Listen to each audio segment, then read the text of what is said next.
रमन और भगत जी। एक दिन रमन भगत जी 1 महीना पहले किताब मांग कर ले गए थे।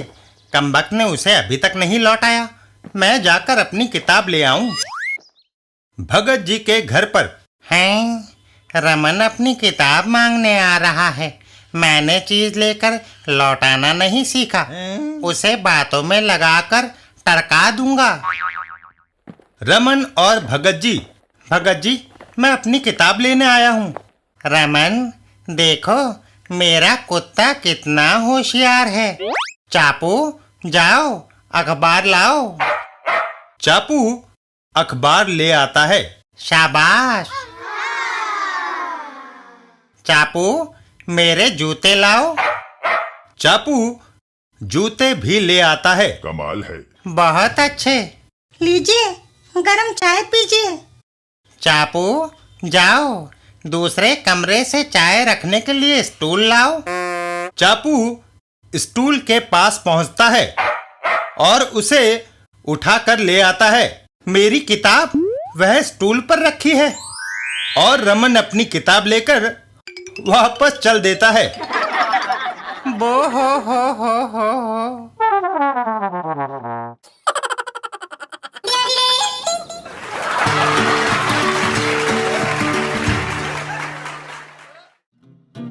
रमन और बादाम।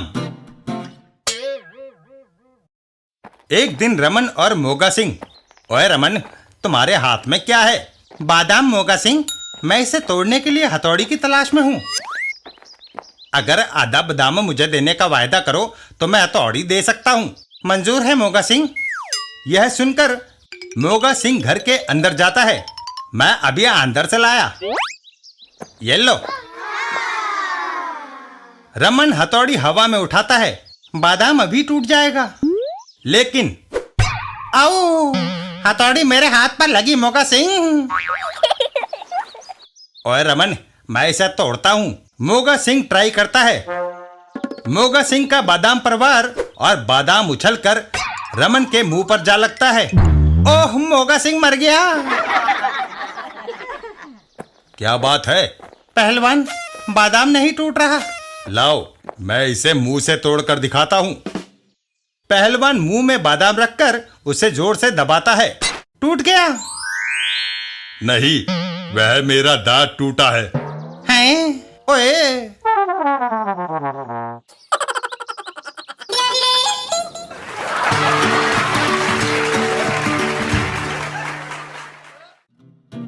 रमन और चाय। एक दिन रमन के घर पर। रमन कप में चाय डालता है और उसे लेकर कमली के पास आता है। कमली चाय का घूंट भरती है और इतनी खराब चाय। रमन, क्या तुम्हें चाय बनानी नहीं आती? कमली, मैं तुम्हारा पति हूँ, नौकर नहीं। हर रोज मुझसे तुम्हारे लिए चाय नहीं बनती। तुम्हें बनानी होगी। यह सुनकर रमन घर से बाहर निकल जाता है। इस मुसीबत से छुटकारा पाने के लिए कुछ तो करना होगा। वह सीधा मोगा सिंह के घर जाता है। मोगा सिंह के घर के अंदर। यार मोगा सिंह, मुझे बीवी की चाय ना बनानी पड़े, इसका कोई उपाय बताओ। ओए बेवकूफ, अगर वो उपाय मुझे आता होता तो मैं किचन में रोटियां क्यों सेकता? हैं?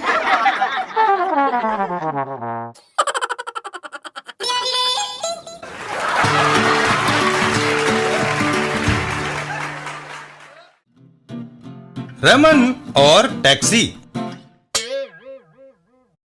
एक दिन रमन और मोगा सिंह। मोगा सिंह, तुम टैक्सी साफ कर रहे हो? अरे रमन, ये मेरी है। रमन, मैंने नौकरी छोड़कर धंधा शुरू कर दिया है, इसमें बड़ा फायदा है। आओ दोस्त, तुम्हें दफ्तर छोड़ दूं। वह दोनों टैक्सी में बैठकर वहां से रवाना हो जाते हैं। मोगा सिंह, तुम्हारी टैक्सी हिरन की तरह शांत और तेज दौड़ती है। थोड़ा आगे जाने पर, रमन, मेरी आगे एक सवारी खड़ी है, उसे मवेशियों के अस्पताल पहुंचाना है। तुम जाकर पीछे डिक्की में बैठ जाओ। इस सीट पर ये कुत्ता टोनी बैठेगा। मोगा सिंह, मैं डिक्की में क्यों? क्योंकि कुत्ता किराया देगा रमन। और रमन डिक्की में बैठ जाता है। गाड़ी आगे चलती जाती है। मंजिल पर। टॉनी जाओ। डिक्की के पास पहुंचकर मोगा सिंह चौंक जाता है। ओए, रमन कहाँ गया? मोगा सिंह, मैं तो पहले चौराहे पर ही गिर गया था। ओए,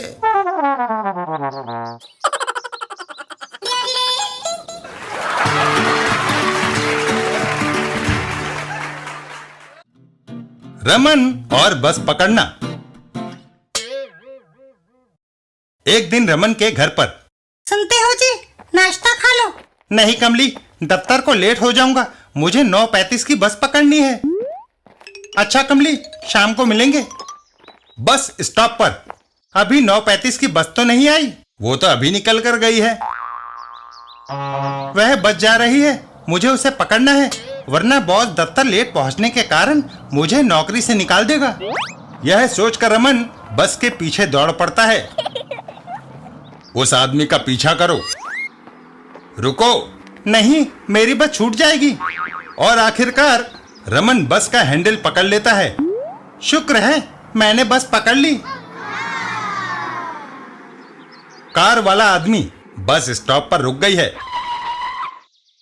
हम ओलंपिक खेल चयन समिति के मेंबर हैं। जिस रफ्तार से तुम दौड़े, उससे तुम 400 मीटर की दौड़ जीत सकते हो। भारतीय एथलीट दल में शामिल होगे।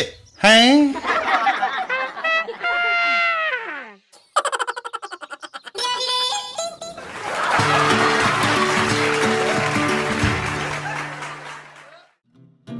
रमन और केबल टीवी। एक दिन रमन के दरवाजे की घंटी बजती है। दूसरे कमरे से रमन। कमली, कौन आया है? केबल टीवी ऑपरेटर्स, वे अपनी मासिक फीस लेने आए हैं। रमन दरवाजे की ओर बढ़ता है। ठहरो, मुझे इनसे कुछ शिकायत है। रमन और केबल वाले।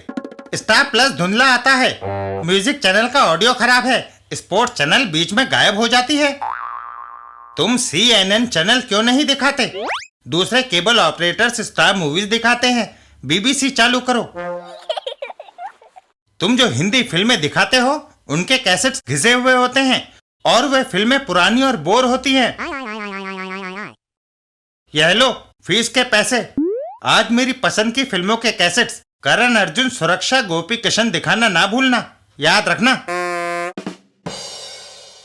घर के बाहर आकर केबल ऑपरेटर्स। अब ये रुई कानों से निकाल दें।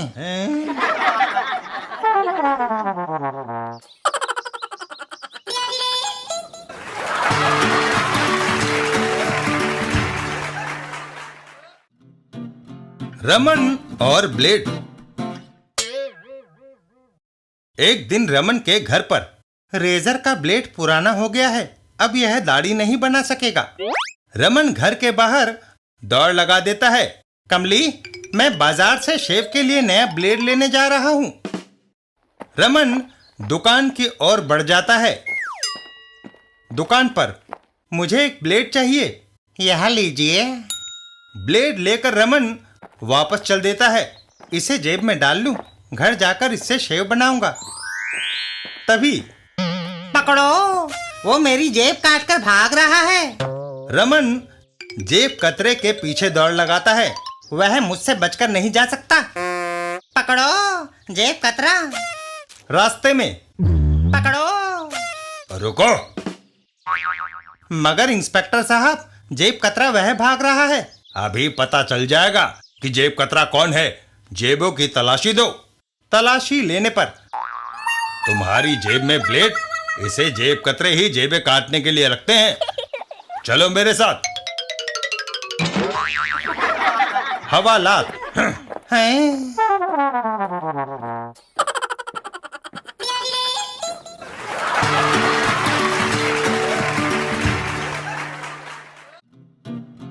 रमन और क्रिसमस पर। एक दिन रास्ते में। रमन, कहाँ जा रहे हो भाई? खलीफा, मैं मिस्टर डिसूजा को क्रिसमस की बधाई देने जा रहा हूँ। अब मैं चाचा गफूर मियाँ को नया मकान बनने की खुशी में मुबारकबाद देने जा रहा हूँ। हमें जो चीजें मिलेंगी हम आधी आधी बांट लेंगे। ठीक है, इस लेटर बॉक्स के पास मिलेंगे। इतना तय करके वो दोनों अपने अपने रास्ते चल देते हैं। मिस्टर डिसूजा, क्रिसमस की बधाई। अंदर आओ दोस्त। स्वागत है। रमन, केक का उपहार कबूल करो। रमन वहां से चल देता है। धन्यवाद। लेटर बॉक्स के पास पहुंचकर खलीफा को आधा केक देना पड़ेगा। क्यों ना मैं इसे यहाँ छुपा दूं। तभी खलीफा वहां आ जाता है। रमन, अब मुझे चचा के यहाँ से अब 5 लड्डू मिले। 2.5 तुम ले लो, 2.5 मैं खाता हूँ। वह दोनों लड्डू खाने लगते हैं। अब तुम्हें क्या मिला? कुछ नहीं खलीफा। और फिर खलीफा चला गया। अब मैं पूरा केक घर ले जा सकता हूँ। लेकिन हैं?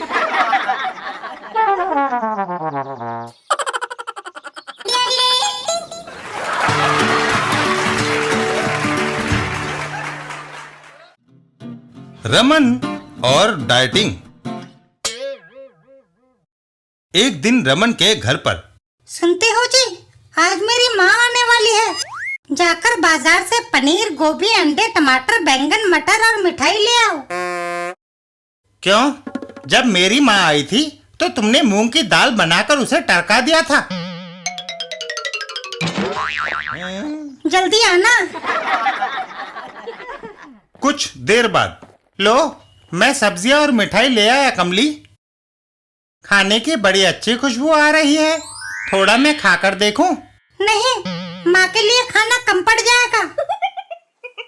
कमली, मुझे भूख लगी है। अभी खाना नहीं मिलेगा। कमली, बहुत देर हो गई है। खाना कब मिलेगा? गेस्ट को खिलाकर फिर होस्ट खाता है। तभी कमली की माँ आ जाती है। बेटी, मम्मी, देखो मैंने तुम्हारे लिए कितनी लजीज डिशेस बनाई हैं। पर मैं खाना नहीं खाऊंगी बेटी। डॉक्टर ने मुझे डाइटिंग की सलाह दी है। हाँ।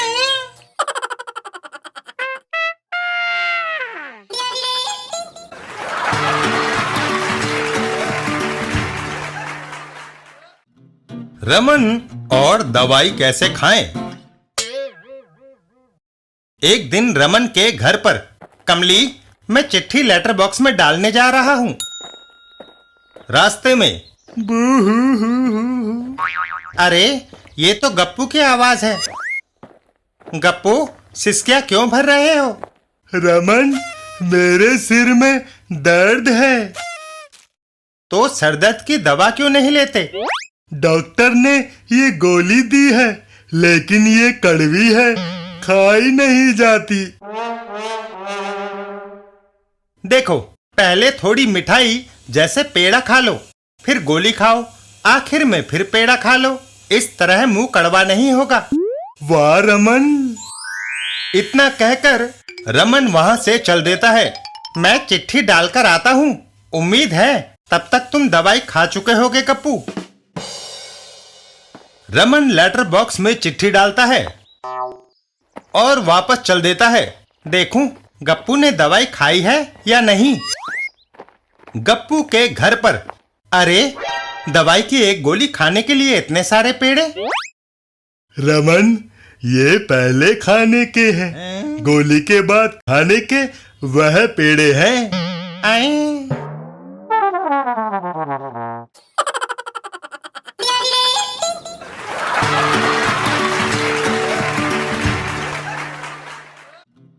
रमन और खोया स्वेटर। एक दिन रमन के घर पर। मेरा स्वेटर नहीं मिल रहा, पता नहीं कहाँ गया वह। कमली से पूछूंगा तो झुंझलाएगी कि मैं उसे छोटी छोटी बातों के लिए तकलीफ देता रहता हूँ। मुझे खुद ही ढूंढना चाहिए। संदूक देख लिया, इसमें भी स्वेटर नहीं है। शायद बेडरूम में हो। बेडरूम में कंबल और चादर के नीचे भी नहीं मिला। खूंटी पर भी नहीं है। अब कोई और चारा नहीं, कमली से पूछना पड़ेगा। कमली, तुमने मेरा स्वेटर देखा है? क्या तुमने उसे सारी जगहों पर खोज लिया? हाँ। कल तुमने स्वेटर कमीज के नीचे पहना था क्योंकि यह मैला था। रात को तुम इसे पहने ही सो गए हैं? आप ही बताइए, जिस घर में ऐसा भुलक्कड़ पति हो उस गृहिणी का क्या हाल होगा?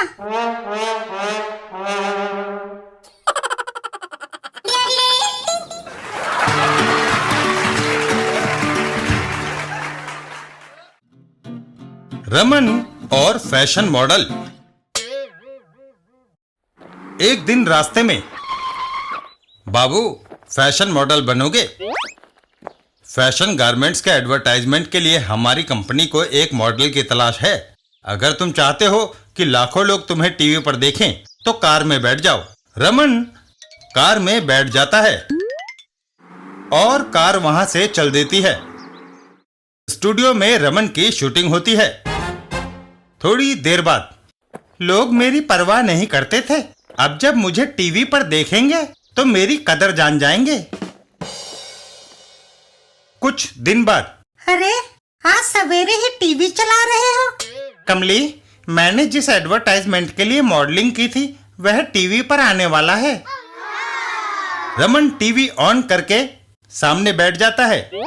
यह खराब लिबास वाला आदमी है जिसने हमारी कंपनी के कपड़े नहीं पहने हैं। और ये जनाब स्मार्ट हैं क्योंकि इन्होंने हमारी कंपनी की शूटिंग पहनी है।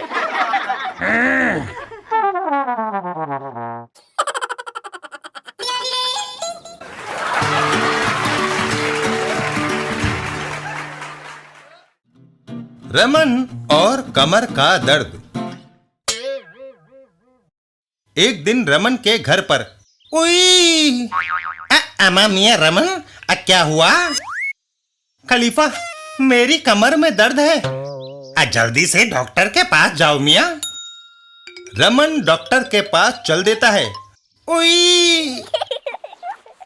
डॉक्टर के क्लिनिक पर, डॉक्टर साहब, कमर टूटी जा रही है। यह कैसे हुआ? रात को स्टेज पर रामलीला करते वक्त मुझे चोट आई। एक दृश्य में कुंभकर्ण को बाण लगा और वह गिर पड़ा।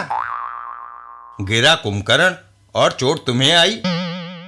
डॉक्टर साहब, वह मुझ पर गिरा था। है? उई!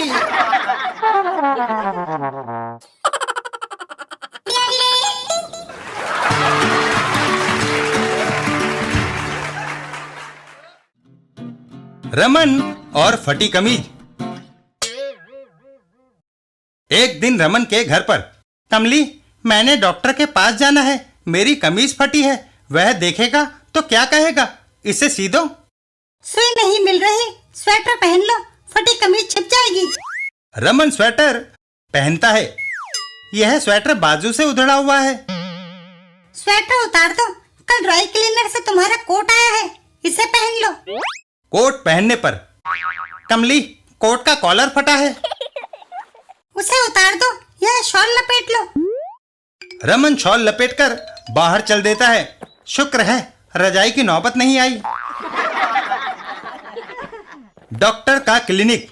रमन क्लिनिक पहुंचता है। क्लिनिक के अंदर, रमन, तुम्हारी छाती का परीक्षण करना है, मगर तुम शॉल क्यों नहीं उतारना चाहते?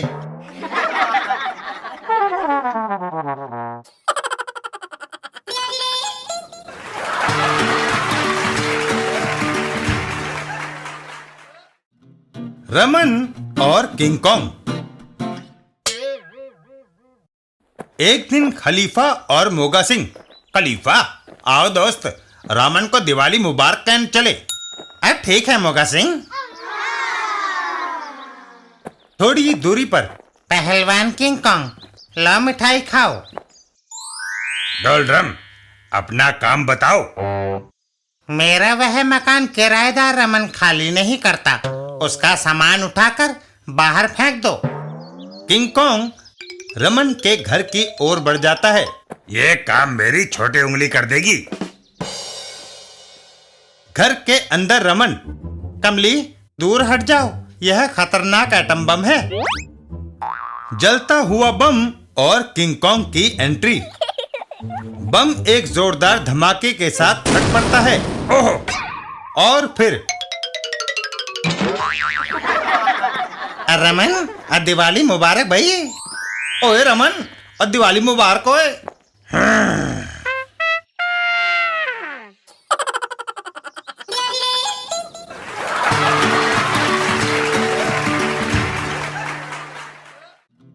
रमन और मकान की सफेदी।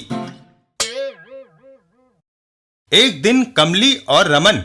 हे जी, सुनते हो? जरा बाहर आना। रमन बाहर आता है। देखो, हमारा दाया पड़ोसी अपने मकान पर सफेदी करा रहा है और छींटे हमारे मकान पर बिखेर रहा है। कमली, मुझे एक आइडिया आया है। अभी देखना, मैं जरा बाएं पड़ोसी मोगा सिंह से बात कराऊं। मोगा सिंह, मौसम अच्छा है, क्यों नहीं तुम अपने मकान पर सफेदी कर लेते? और रमन, मशवरा अच्छा है।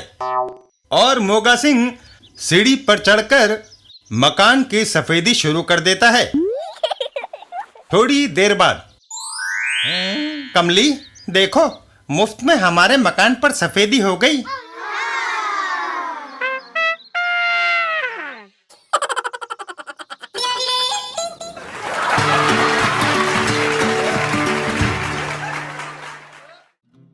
रमन और विदेश का आकर्षण। एक दिन रास्ते में, रमन, देखो, वह कितनी आलीशान कार आ रही है। खलीफा, इंपोर्टेड लगती है। कार नजदीक आकर रुकती है। खलीफा, मोगा सिंह, रमन, क्या हाल है? अरे, वह तो अपना दोस्त बोहन रोहन है। दोस्त बोहन रोहन, तुम्हारे पास ये कीमती कार कहाँ से आई भाई? मैं दुबई से पैसा कमा कर लाया हूँ। वहाँ तुम क्या करते हो? एक बन रही इमारत में ईंटें गारा ढोता हूँ। मगर तुम तो पढ़े लिखे थे। मुझे वहाँ 1 लाख रुपए महीना तनख्वाह मिलती है। कमाल है।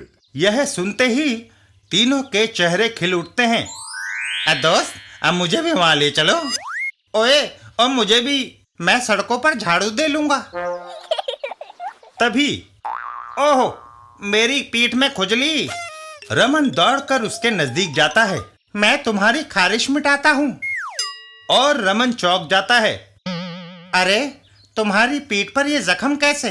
दुबई में मैंने एक माचिस चुराई थी। बतौर सजा मुझे 20 कोड़े मारे गए। यह सुनकर वह तीनों वहां से खिसक लेते हैं। नहीं, हमें वहां नहीं जाना। ओए नहीं, ओए, हमें वहां नहीं जाना। ओए, हमें वहां नहीं जाना भाई।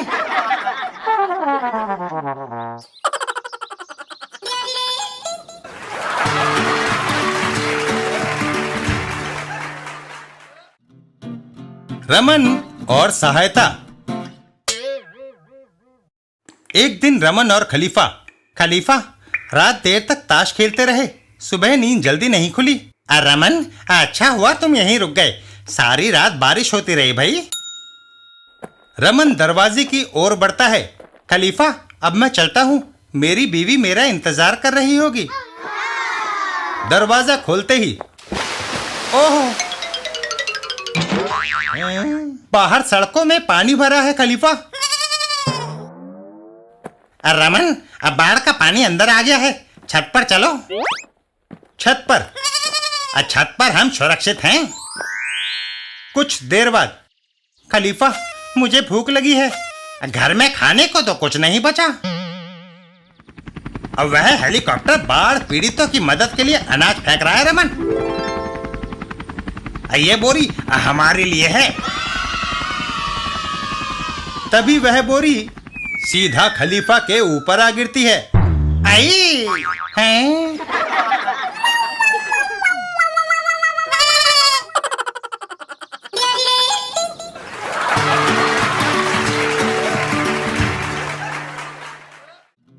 रमन और अपना अपना ख्याल।